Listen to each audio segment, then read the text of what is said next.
বন্ধুরা, একদিন একটি বিড়াল নদীর পাড়ে একটি চিরাগ খুঁজে পায়। তারপর সেটিকে বসতে থাকে। বসার পরে একটি সুন্দর জিন সেখান থেকে বের হয়ে বিড়ালকে জিজ্ঞাসা করে, তোমার ইচ্ছা কি বললো, আমি সব ইচ্ছে পূরণ করে দিব।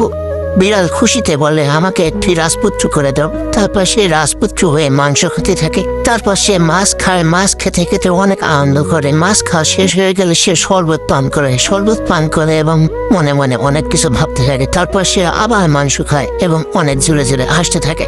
হাসতে হাসতে সে অনেক কিছু ভাবতে থাকে, সে কি কি করবে। তারপর সে একটি রাজকন্যাকে বিবাহ করে গলা জড়িয়ে ধরে এবং হঠাৎ করে মরদের বাক শুনে তার ঘুম ভেঙে যায় এবং তার স্বপ্নটা ভেঙে চুরচুর হয়ে যায়। সে রেগে মুখোমুখি হয়ে লাঠি হাতে নিয়ে মরক মারতে থাকে এবং মারতে মারতে মরকটিকে মেরেই ফেলল। তারপর সে মরকটিকে বারবিকিউ বানাতে থাকে। বারবিকিউ বানানো হয়ে গেলে সে বারবিকিউটি খেয়ে খুব আনন্দ করে। তারপর সে চিরাগটি হাতে নিয়ে খুব মোলায়েমভাবে আদর করতে থাকে এবং মুখের ওপর নিয়ে ঘুমিয়ে যায়।